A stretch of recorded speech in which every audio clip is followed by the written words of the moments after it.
여의도 계모 임시비라 시진핑에게 한 방법은 트럼프. 미중관계 네네. 얘기를 해야 되는데 솔직히 미중관계에서는 이제 트럼프가 졌어요. 전 졌다고 생각해요. 네. 트럼프 대통령이 먼저 관세로 이제 전쟁을 걸었잖아요. 네네. 이제 그랬는데 뭐 저 그 마약? 판타닐? 펜타닐 맞아. 관세 네. 뭐 20%였는데 뭐 10%로 낮춘다. 그 애초에 이제 그 100% 매긴다고 했는데 그건 초래했었잖아요. 네. 그리고 그러면서 중국한테 받아낸 결국에 이제 휘토리오 수출 유예 그 1년 연장한다. 네. 그거 하나하고 뭐 대두배.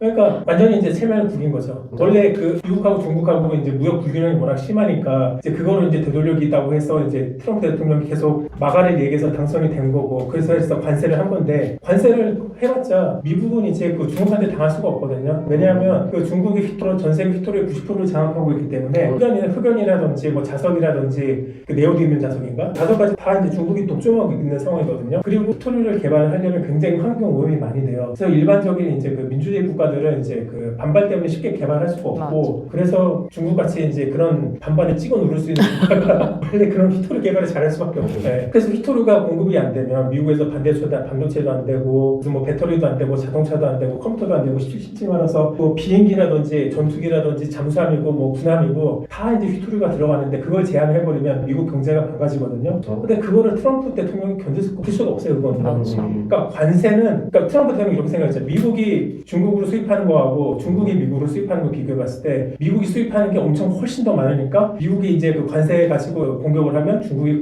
굴복을 할 것이다 라고 생각을 했을 때 오판했던 거죠. 애초에 이제 중국 입장에서는 비대칭 무기를 갖고 맞아. 휘토류라는 비대칭 강력한 경제계의 이제 핵무기라는 이제 휘토류가 있기 때문에 그거를 이제 어떻게 대체할 수 있는 곳이 없잖아요. 네, 관세는 맞죠. 올려봤자 결국 그거는 미국 국민들이 부담하게 돼요. 맞아. 네. 뭐 중국 기업들도 타격이 있겠지만 중국 기업만 타격을 받는 게 서로. 아니거든요. 네. 근데 휘토류는 뭐 미국이 중국한테 투입을 해야지 뭐 이제 뭐 호주에 그래도 좀 휘토류가 좀 있거든요. 그래봤자 중국에 비하면 아무것도 아니에요. 맞아. 그래서 우리나라도 어떻게든 이제 중국하고 관계를 그래도 계속 이제 개선하고 이제 애써야 되는 게 결국은 휘토류를 중국이 갖고 있기 때문에 우리나라 첨단 산업을 유지하려면 그러니까 중국하고 관계를 유지하는 게 그것 때문인데 트럼프 대통령이 그걸 너무 만만하게 봐서 다른 국가처럼 굴복할 수 않았더니가 중국은 다르던 거죠. 다른 국가들한테는 다 미치광이 전략을 썼는 그러니까 모든 국가들을 상대로 미치광이 전략을 썼잖아요. 그쵸. 그것도 중국을 상대로는 가장 세게 사용했고 그런데 민주주의 국가하고 독재 국가하고 위기에 처했을 때 갈등에 처했을 때 맷집이 달라요. 민주주의 국가 같은 경우에는 그러니까 휘토류가 수출이 이제 그게 규제가 되면 기업들이 다 난리가 나거든요. 그 기업들이 난리가 난 게 이제 정부에 대한 불만으로 이제 이어지고 그러면 정부가 견딜 수가 없어요. 네. 그런데 중국 같은 경우에는 중국 어떤 기업이 감히 저기 이제 시진핑 주석한테 감히 그 미국서 하시면서 이제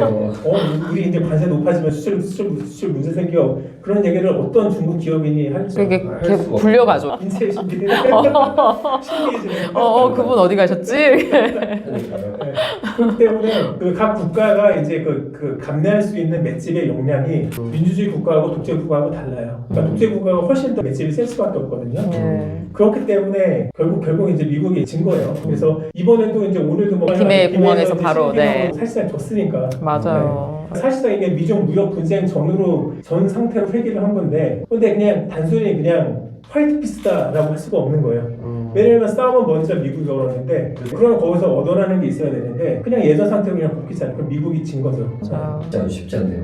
그리고 사실 이게 단순하게 휘토리뿐만이 아니라 지난 15년 중국이 중국 제조 2025 발표하고 과학기술에 엄청나게 국가 주도적으로 하면서 사실 많은 부분에서 중국이 이렇게 리드하는 영역들이 있잖아요. 그래서 예전이랑 달리 미국에서 너희 내 말 들어! 라고 할 때 중국이 사실 그 말을 꼭 들을 이유는 이제 딱히 없을 수도 있거나 혹은 또 휘토류도 있기 때문에 더 이제 미국에서 너희 내 말 안 들어? 라고 할 때 중국이 그래 들을게 라고 할 이유가 사실은 명분이 별로 없는 것 같아요. 그러니까 중국 같은 경우에는 국가 자체가 지도부는 다 공대생들이거든요. 거기는 국가 정책을 엔지니어들이 주도해요. 그런데 미국 정책은 주로 변호사들이 주도하거든요. 이제 그 점에서 다른 건데 중국은 그래서 어찌됐든 이 제조업의 강력함을 믿는 나라예요. 그리고 그걸 통해서 보통 이제 미국과는 이제 제조업을 통해서 성장을 했지만 결국 이제 제조업을 버리고 첨단 산업과 금융으로 갔다가 쫄딱 망해가지고 다시 복귀하려고 이러고 있는 거잖아요. 네, 맞아요. 근데 그 반면교사를 이미 중국은 알고 있기 때문에 절대 제조업을 포기 안 하고 제조업에 대해서 굉장히 이제 투자를 많이 하고 덤핑을 하더라도 어떻게든 이제 경쟁사를 제고하고 그 1위 1위 자리를 차지하려고 하는 국가거든요. 그래서 이미 전 세계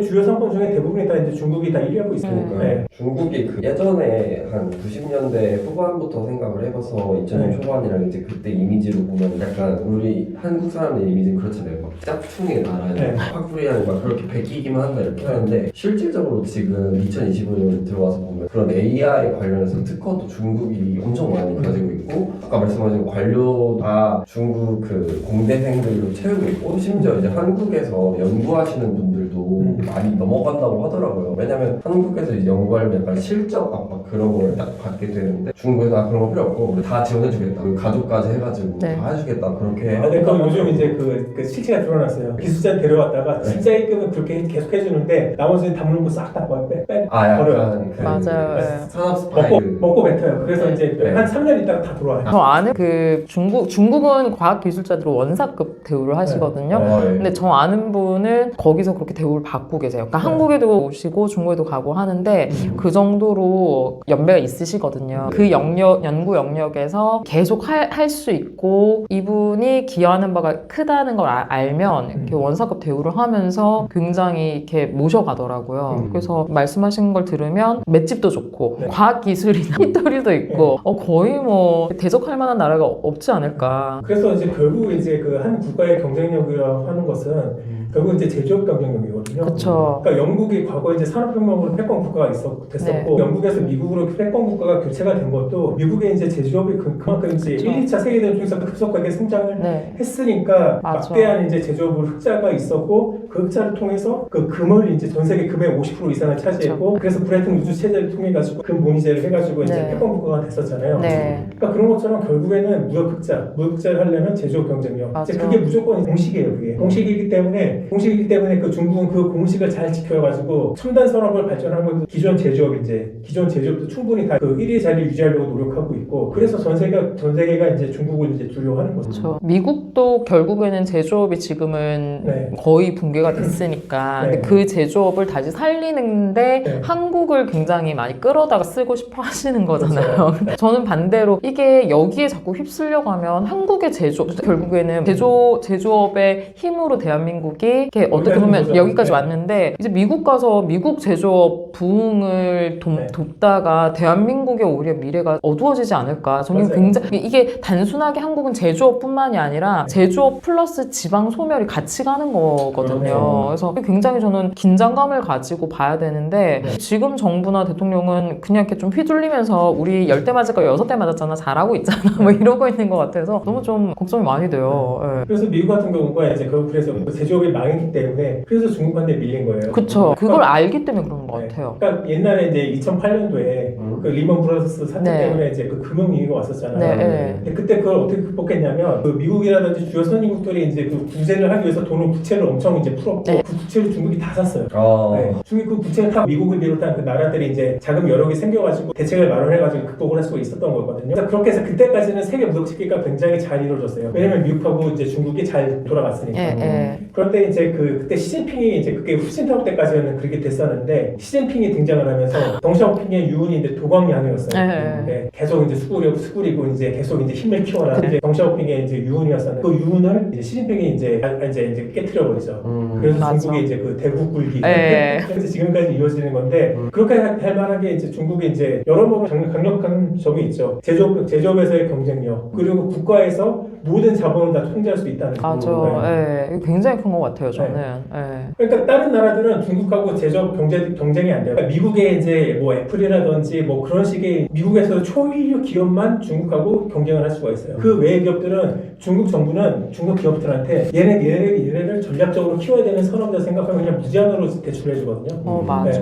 돈 안 갚아도 돼요. 무조건 너 이 분야에서 1등해. 뭐 전선 분야에서 맞아. 뭐 이제 태양광 패널 부분에서 1등해. 맞아. 무조건 이제 돈을 싹싹 밀어줘요. 그리고 중국 정부는 이제 계속 무역 흑자가 워낙 막대하니까 그렇게 퍼져도 될 정도로 돈이 많아요. 그러니까 국가 차원에서 밀어주니까 그 기업은 당연히 이제 덤핑을 해가지고 국가 경쟁에서 이길 수밖에 없고 다른 나라 기업들은 몰락하고 근데 그래서 미국이라든지 뭐 다른 나라에서 중국에 대해서 이렇게 불만을 가질 수밖에 없는 건 사실이에요. 왜냐하면 각 나라들은 기본적으로 그냥 기업들 보고 니들 알아서 해. 우리가 도와주는 건 무슨 뭐 R&D는 좀 도와줄게. 그거 이제 뭐 대출하는 거 좀 이유를 좀 싸게 해줄게. 뭐 그 정도인데, 근데 뭐 중국은 아예 그냥 국가 차원에서 아예 그냥 돈을 그냥 싸그리 부어주니까. 맞아요. 네. 그래서 막 네. 보통 기업이 혼자 하면 이 정도로 제조하고 이게 안 팔리면 네. 적자겠네. 그러면은 뭐 요 정도만 만들어야지 뭐 이렇게 네. 되는데 중국은 그렇지 않잖아요. 네. 그냥 계속 만들어내는 그렇죠. 거거든요. 그래서 웃겨 뭐냐면 중국에 어느 정도 규모 있는 기업은 다 이제 공산당 기관이 내부에 다 있어요. 내부 기관이 다 있다고요? 공산당이 다 내부에 다 있어요. 그러니까 우리나라는 무슨 뭐 현대차 이제 뭐 민주노총 지분 막 그렇게 있다면 저게 중국은 이제 뭐 화웨이 이제 공산당 지분 막 그런 게 있어요. 이길 수가 없어. 네. 그러니까 그럴 정도로 이제 국가가 모든 걸 통제하고 자본을 이제 집중적으로 활용하기 때문에 그거를 그나마 이제 미국의 초일류 기업들이나 그나마 좀 거기서 경쟁을 할 수가 있는 거지. 나머지 국가들은 거기서 상당수 경쟁에서 밀릴 수밖에 없는 거죠. 그래서 미국이 계속 중국한테 그 이의 제기하는 것도 이것 때문이에요. 왜냐하면 니들은 공정한 경쟁을 하지 않는다. 국가가 그렇게 무제한으로 퍼주고 있는데 어떻게 다른 나라의 기업들이 너희하고 경쟁할 수 있느냐. 그래서 너희들은 제재를 받아야 된다. 솔직히 그건 저도 이해가 가요. 한국도 그것 때문에 피해를 보고 있으니까. 그렇다고 해서 제재를 받아야 된다 얘기를 해도 뭐 제재할 수는 없지 않나요? 제재할 수 있는 단계는 이미 지났죠. 맞아요. 중국이 이제 세계 경제 체제에 이제 편입이 된 순간서부터 그 이전에 뭐 할 수 있었으면 그것은 불가능해졌어요. 예, 맞아. 예전에 그런 다큐멘터리가 있었잖아요. 뭐 미국에서 어떤 사람이 뭐 중국산 제품 없이 뭐 한 달간 살기. 그거 한국, 일본, 미국 이렇게 세 나라에서 네. 한 거예요. 아 그래요? 그러니까는 그래서 네. 그 중국 제품 없이 살기를 했는데 되게 충격적이었던 게 일본은 여름에 되게 싸나. 근데 에어컨이 그때 중국 거였나 봐요. 근데 애가 좀 아프고 힘든 거예요. 근데 에어컨을 켤 수가 없어. 그래서 다행히 차는 일본 거였고 그래서 차에 가서 에어컨 틀어주고 뭐 이랬던 장면이 있었던 것 같아요. 그러니까 아마 그 다큐멘터리 결론이 그 당시 이미 벌써 중국산 없이 살기는 어렵다 뭐 이렇게 났던 것 같은데 맞나요? 그렇죠. 그때 그랬던 중국산 것 없이 같아요. 못 산다는 그 결론이었어요. 그러니까 미국에 얼마 들어가도 다 중국산이고. 맞아. 그러니까 중국산이 없으면 이제 그 저렴한 가격을 이제 유지할 수가 없으니까. 맞아. 생활 자체가 안 되는 거예요. 그러니까 그런 식으로 이제 미국 경제가 중국에 이제 종속이 된 거예요. 근데 중국 입장은 또 다르죠. 근데 중국 와가지고 이제 돈 버는 국가는 다 미국 회사들이잖아. 그러니까 지금은 아니지만 그때 한 20년 전만 해도 그때만 해도 이제 미국 회사, 한국 회사들이 다 중국으로 진출해가지고 갔으니까. 거기서 돈 벌어가지고 거기서 이제 제조해가지고 자국으로 역수해가지고 그걸로 다 돈 벌었잖아요. 맞아요. 근데 중국 입장은 그때는 그거였죠. 아니 돈은 니네 기업들이 다 버는데 왜 우리한테 투자하려고 하냐. 맞아. 중국 입장은 그거였고 미국 입장은 또 아까 말씀드린 것처럼 그 반대였고. 그래서 그거 가지고 이제 계속 싸우다가 중국이 도광양을 포기하고 더 힘도 커지니까 지금 이제 패권 경쟁이 일어난 거죠. 그러니까 결국 미국 같은 경우에는 이제 냉전 이후에 이제 소련이 이제 분해되고, 그러니까 러시아가 나오죠. 러시아가 돼서 더 이상 미국한테 덤빌 수가 없거든요. 그 역할을 이제 중국이 이제 대체를 한 거고, 이제 중국이 미국의 패권을 대체하려고 노력을 할 거예요. 적어도 전 세계 패권까지는 아니더라도 중국은 우리가 이 정도까지 힘이 커졌고 우리가 커졌는데 적어도 우리가 아시아에서는 우리가 패권을 가져야 되지는 않겠냐라는 게 지금 중국의 입장이거든요. 그래서 대만을 계속해서 이제 침공하려고 하는 그런 분위기도 만들고 있고 우리나라와의 관계도 이제 좀 계속 이제 껄끄러워지고 있고 일본한테는 저번에 2010년도였나 그때도 히토리 수출 제한하면서 그래서 일본이 계속 그렇게 이번 관세 협상도 그렇고 이번 굉장히 굴욕적으로 관세 협상을 내줬잖아요. 그럼에도 불구하고 이제 일본은 계속 그런 스탠스를 취할 수밖에 없는 게 미국에 이제 미국한테 이제 굉장히 많은 이제 안보라든지가 의존하고 있기 때문에 이제 일본은 그 노선에서 벗어날 수가 없는 거거든요. 그리고 우리나라 같은 경우는 이제 기본적으로 이제 한미 동맹을 갖고 있었으나 민주당 정부가 계속해서 이제 그 한미 동맹을 좀 깨트리려고 하고 있는 그런 기조가 있고 있기 때문에 그래서 계속 이제 우리나라는 불안 상황이죠. 저는 오늘 트럼프 대통령도 그 발언을 했잖아요. 말을 하면서 너희 나라는 아직 전쟁 진행 중이지 않냐 이런 발언을 했거든요. 그게 실제로 저희는 종전이 아니라 휴전국인데 그거에 대한 인식이 너무 없는 것 같아요. 그러니까 미군이나 뭐 이런 안보에 대해서 좀 다른 스탠스를 취하는 게 아닌가. 그리고 정말 스트릿 정치인들의 선동에 다 넘어가서. 그러니까 제가 생각하는 건 아낌없이 퍼주는 약간 그런 이제 그 나무 있잖아요. 동화처럼 그 민주당 정치인들은 경제에 있어서는 대기업을 그렇게 생각해요. 아무리 조져도 얘네들은 이제 아낌없이 우리한테 퍼줄 것이다 라는 게 기업에 대한 민주당의 인식이고 외교에 있어서 우리가 아무리 양키공을 외치더라도 한국의 안보는 미국이 지켜줄 것이다 라는 게 저는 민주당의 스탠스 같아요. 근데 결국 세계 원래는 이제 기브 앤 테이크거든요. 그쵸. 주고받는 게 있어야 돼요. 근데 주고받는 게 없이 그런 식으로 이제 일방적으로 이제 요구하면 미국도 점점 그래서 이제 우리한테 더 많은 요구를 하고 있는 거잖아요. 그게 단순히 트럼프라서 요구를 하는 게 아니라 트럼프가 아니더라도 요구를 했을 거예요. 맞아요. 트럼프니까 더 그걸 강력하고 더 과감하게 요구를 한 거일 뿐이지. 맞아. 아니, 그러니까는 뭐 저희가 이제 그 6.25 전쟁 이후로는 네. 사실 그런 요구를 하는 것들이 어떻게 보면 전 세계적으로 조금은 용인이 된다 그래야 되나? 납득이 될 수 있었을 텐데 지금은 사실은 전혀 다른 네. 상황이잖아요. 네, 그러면 그렇죠. 3살 젖먹이 3살 아이들이 떼 쓰는 거를 들어줄 수는 있었지만 지금은 대한민국의 국격이나 뭐 경제적인 상황이 전혀 달라졌기 때문에 그 상황에 맞게 사실은 태도도 달라져야 되는데 그걸 전혀 모르고 계시는 것 네. 같아요. 그러니까 과거에 이제 운동권들이 학생이었을 때, 대학생일 때, 그때 80년대니까 아직 냉전 시기였잖아요. 예. 그때 이제 미국하고 소련의 이제 냉전 대결의 최선두에 이제 북한과 남한이 있었으니까 미국이 어떻게 이제 그 주한미군을 뺄 수 있었겠어요. 네. 당연히 못 빼죠. 그러니까 그것만 이제 그 한미 동맹을 유지하기 위해서 그동안 이제 민주당 정권이 욕했던 정치인들이 얼마나 노력했는지 그거는 이해하지 못하고 계속 이제 니들은 우리 계속 지켜줄 거야. 우리가 아무리 욕해도 그런 식의 이제 도둑놈 심보를 갖고 있는. 맞아. 도둑놈 심보. 네. 어린 것 같아요. 뭐 어쨌든 그렇기 때문에 이제 미 같은 경우에는 이제 트럼프 생각은 그래서 저도 나름 이해가 가요. 우리가 동맹국한테 이렇게 뭐하러 챙겨줘? 맞아요. 네. 맞아요. 뭐하러 챙겨줘? 어차피 네. 얘네들 우리들한테 이제 수출해가지고 꿀만 빨고 있는데 약관이나 또 이제 우리도 좀 받을 건 받아야지 하는 게 트럼프의 이제 스탠드고 그래서 트럼프의 이제 혼자만의 생각이 아닌 거예요. 트럼프는 그거를 이제 대표해서 깃발을 든 사람이고 그거를 생각했던 미국 국민들이 굉장히 많았기 때문에 기존 정치인도 아니었고 막 이제 WWE 레슬링 쇼에서는 이상한 쇼 나던 트럼프 옛날에 그 레슬링 나던 쇼 왔거든요. 맞아요. 그런 것까지 했던 트럼프를 대통령으로 만든 거예요. 맞아. 예. 네, 그래서 이제 트럼프가 이제 그 다음 나라들한테 동맹국들한테는 근데 되게 웃긴 게 뭐냐면 동맹국들한테는 다 트럼프가 다 성과를 냈어요. 다 뜯어냈어. 다 뜯어냈는데 유럽한테 뜯어내고 일본한테 뜯어내고 한국한테 뜯어내고 대만한테 뜯어내고 이제 다 뜯어냈는데 이제 경쟁국이 중국한테 얼마나 자존심 상하겠어요 지금. 이게 이제 아이러니한 거예요. 트럼프의 편을 들어줄 동맹국들이잖아요. 어찌됐든 우리나라 입장이나 뭐 일본 입장이나 어찌됐든 그동안 이제 미국 가서 꿀을 빨았는데 네. 그러면 이제 트럼프가 뭐 한 대에서 네네 하면서 이제 가서 이제 손바닥 비비고 원래 다 좋겠잖아요. 근데 이렇게 트럼프가 쳐버리니 이제 동맹국들이 이제 옛날 같지가 않죠 당연히. 맞아. 예. 옛날처럼 미국이 뭐 한다고 하면 다 지지해주고 응원해주고 그렇게는 못 해주죠 이제. 그래서 패권 국가가 되기 위해서는 이제 하드 파워가 있고 하나는 소프트 파워가 이렇게 두 가지가 있거든요. 그 하드 파워는 뭐 군사력, 경제력 그런 게 이제 그 하드 파워고 소프트 파워는 이제 리더십이라고 하는 거예요. 자발적으로 다른 국가들이 이제 미국을 따르게 만드는 힘. 그러니까 우리나라 같은 경우는 이제 미국이 6.25 때 참전을 해줘가지고 그리고 그 이후에 이제 그 냉전 체제 이제 대결 속에 한국이 잘 살라고 하면서 한국이 이제 무리한 요구를 해더라도 다 미국이 다 받아줬잖아요. 미국에 다 수출해가지고 그거 다 이제 소비해주고 그렇게 해서 한국 경제가 성장할 수 있게 이제 그런 식으로 다 해줬잖아요. 그러면서 한국 입장은 당연히 미국이 뭐 하자는 거 다 따라갈 수밖에 없었고 그래서 리더로서 소프트 파워는 이제 사람들이 다른 타 국가들이 따라할 수밖에 없게 솔직히 퍼주기를 한 거죠. 그래서 이제 그렇게 해가지고 소프트 파워를 유지했었는데 그 하드 파워가 흔들리니까 트럼프가 소프트 파워를 다 회수한 거예요. 그러니까 솔직히 소프트 파워를 유지하려면 이제 퍼주기를 해줘야 되는데 퍼주기를 할 수가 없으니까 그래서 패권이 흔들리는 거고 중국 같은 경우에는 이게 정말 퍼주기인지는 알 수 없지만 또 해가지고 이제 막 아시아 국가 뭐 중앙아시아 국가 아프리카 국가들 막 흙만 만들어주고 네. 그런 식으로 하잖아요. 물론 이제 그게 이제 그냥 무상이 아니라 대열아가지고 비 못 갚으면 다시 다 짓고 그때 땡겨오긴 하지만 어쨌든 그런 식으로 다 이제 나름 퍼주기를 해가지고 이제 그런 식으로 이제 소프트 파워를 만들려고 하고 있어요. 왜냐하면 중국 혼자 우리 경제력하고 군사력이 이만큼 있어라고 해봤자 어차피 전 세계가 그동안 안 따라줬거든요. 그렇죠. 따라주는 국가들, 그 동맹 국가들이 생겨야 이제 그 패권 국가로서 소프트 파워가 생기는 거기 때문에 그거를 이제 1대1로를 통해서 이제 하는 거죠. 그런데 중국은 이제 미국처럼 퍼주지는 못해요. 미국처럼 퍼주지는 못했어요. 그래서 정말 이제 미국처럼 무상으로 퍼주게 하는 건 못하고 왜냐하면 체제 경쟁은 아니니까 각자의 이득을 위한 정쟁이기 때문에 미국은 소련과의 체제 경쟁이기 때문에 진짜 무상으로 퍼주기가 가능했지만 그런데 물론 소련도 무상으로 퍼주기 했었죠. 그런데 이제는 이제 체제 경쟁은 아니기 때문에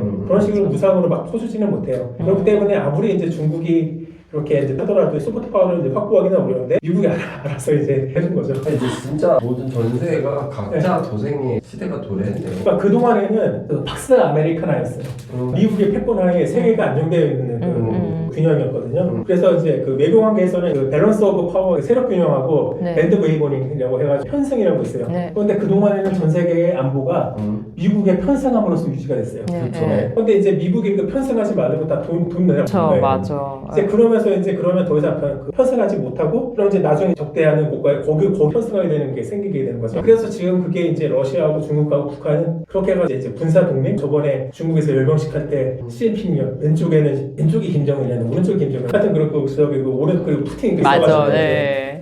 네. 그렇게 이제 그렇게 표현을 한다는 그런 식으로 정치인들이 미국에 저항하는 그 국가들의 정치인들이 모였다는 게 이게 더 이상 미국 패권이 사라졌다. 더 이상 안보는 미국에 편승하는 것만으로는 유지가 되지 않는다. 이제 그러면 이제 다시 이제 과거로 돌아가는 거죠. 예전의 평화는 냉전이라는 게 결국 열전은 없었다는 거잖아요. 네. 그러니까 그게 미국과 소련과의 밸런스 오브 파워 때문에 유지가 돼요. 네.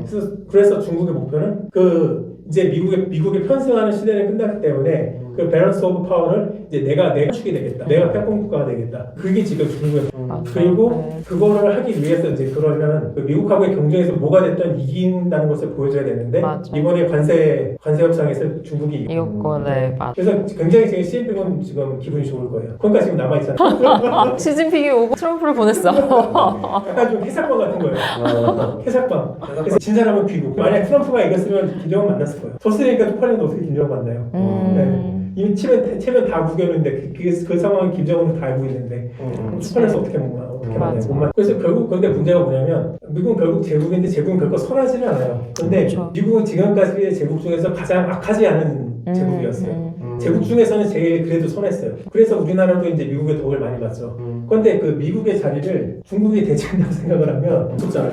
그렇죠. 네. 얼마나 저기 중국 사람들이 아프리카 가서 얼마나 깽판치고 있어요. 그 나라 자원 다 뺏어가고 경제 주권까지 뺏어가고 다 뺏어가고 있는데 만약 그렇게 중국이 패권 국가가 된다면 그리고 중국이 좀 멀리 떨어져 있는 나라라면 그래도 괜찮겠지만 지금 바로 옆에 있는데 그리고 가장 중국이 원하는 게 아시아에서의 패권만큼은 미국이 건드리지 않고 내 나와버리다 하면서 인정받는 게 중국의 목표인데 그래서 우리나라는 굉장히 이제 위험한 상황인 거죠. 그래서 김정은이 이런 말을 했다고 하잖아요. 일본이 100년의 적이면 네. 중국은 1000년의 진짜 맞는 말인 것 같아요. 그리고 진짜 우리 한국이라는 나라 역사 자체도 중국을 뗄래야 뗄 수가 없잖아요. 그러니까 중국은 원래 이제 그 천자국 형태였잖아요. 네. 그 천자국이었고 그 주변에 이제 조공국들. 네. 솔직히 조선도 이제 조공국이었잖아요. 네. 그래서 막 세자 책봉받고 그런 식으로 물론 이제 그때도 명나라가 포주기를 했었어. 아까도 얘기했지만 이제 스포트 파워를 유지하려면 포주기를 해야 된다. 네. 그래서 그 패권 정장에 있어서는 결국 한국 입장에서는 미국이 그래도 계속 패권을 유지하는 게 한국 입장에서는 굉장히 좋아요. 네. 왜냐하면 미국이 있음으로써 아무리 지금 트럼프가 여기 자국 우선주의를 하고 세계 무역 형태를 자유무역을 이제 틀어뜨린다 할지라도 그래도 기본적인 스탠다드 상식을 유지할 수 있는 국가는 지금 미국밖에 없거든요. 그렇죠. 지금 중국이 오히려 W 체제를 이제 뭐 확장해야 된다, 유지해야 된다, 다시 회복해야 된다 그 얘기하는데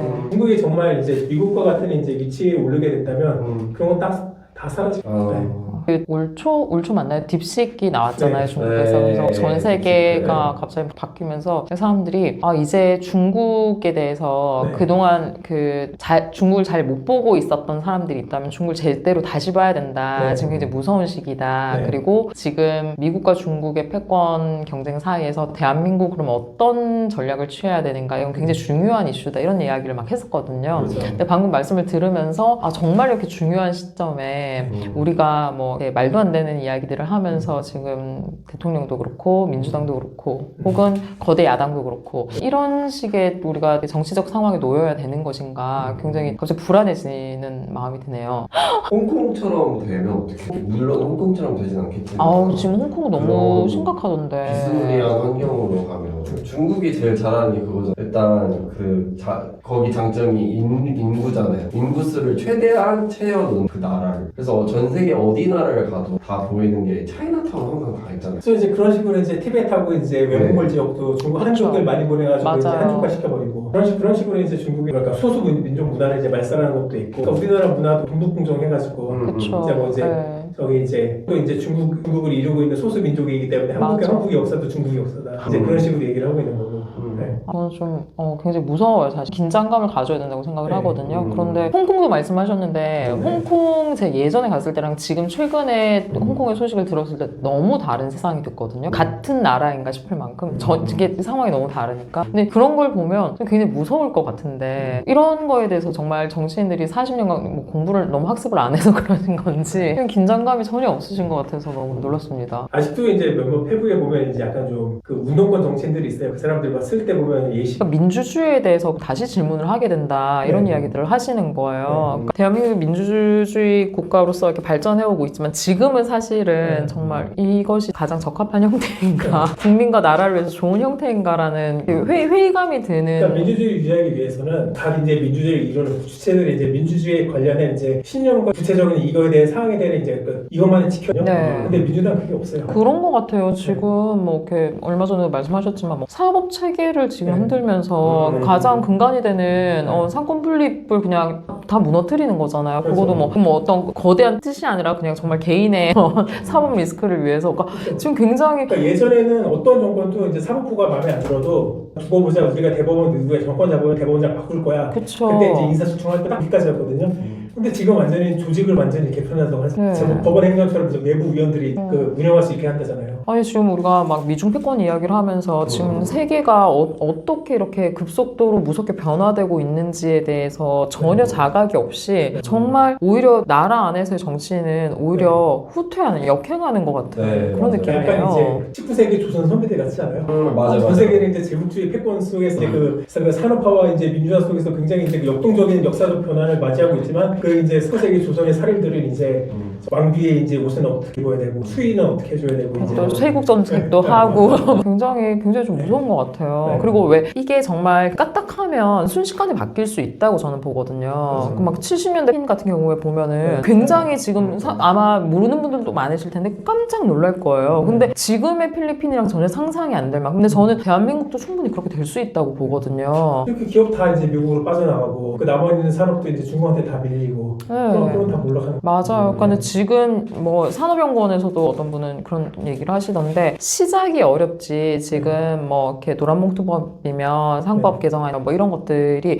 기업이 대한민국에서 기업 활동을 하기가 어렵게 만들어서 결국에는 기업이 떠나가기 시작하면. 근데 지금 미국에서도 사실은 관세 협정하기 전에 그때 서한에서도 마지막에 보면은 결국엔 미국 와서 해 우리 그럼 관세 하나도 안 받고 니네 최대한 빨리 도와줄게 뭐 했던 거거든요. 가기 시작하면. 그리고 이제 이번에 관세 협상 때문에 한국 기업들이 미국으로 가도 우리나라 정부도 이제 막을 수도 없어요. 맞아요. 기업이 가기 시작하면 연쇄적으로 다 갈 거라는 얘기거든요. 그러면은 앞으로 5년 후에 대한민국에 어떤 기업이 남아 있을까를 그림을 그려봐야 되는데 없다고요. 이거에 대해서 아무도 무섭지 않은가 봐요. 그래서 이제 진보 측에서 걱정 없다고 하는 게 딱 하나 이유가 있어요. 그러니까 그런 대규모 이제 그런 기업을 유지하기 위해서는 근로자들이 이제 굉장히 이제 교육이 되어 있어야 되고 근면 성실해야 되고 그런 식의 문화가 배어 있어야 되는데 그런 문화가 갖고 있는 나라가 몇 개 없다. 그래서 한국은 걱정 없다 막 그딴 식으로. 말도 안 돼. 지금 주 52시간 하고 주 4.5일째 하자면서 지금 미국의 실리콘밸리 봐요. 얼마나 열심히 일하는데. 이제 맨날 밤새잖아요. 네. 회식 한국 사람들이 너희는 회식 가니? 뭐 이런 거 할 때 그 대답이 뭐냐면 회식을 왜 가? 나의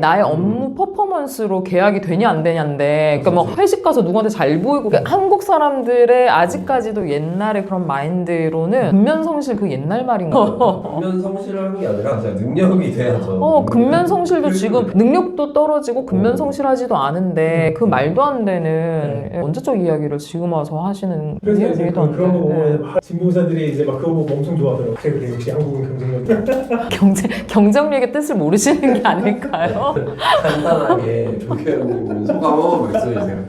그렇게 너 초대해 주셔서 너무 감사하고요. 너무 좋은 것 같아요. 자주 나와주세요. 네, 자주. 그냥 재밌게 얘기하는 거니까. 자주 너무 좋네요. 아니 2주에 한 번이라도 너무 좋습니다. 네, 초대해 주십시오. 감사합니다. 오늘 재밌게 잘 임예수님과 상의해. 네, 너무 감사합니다. 오늘도 들어주셔서 감사하고 댓글 좀 꼭 부탁. 댓글 좀. 감사합니다. 네, 감사합니다.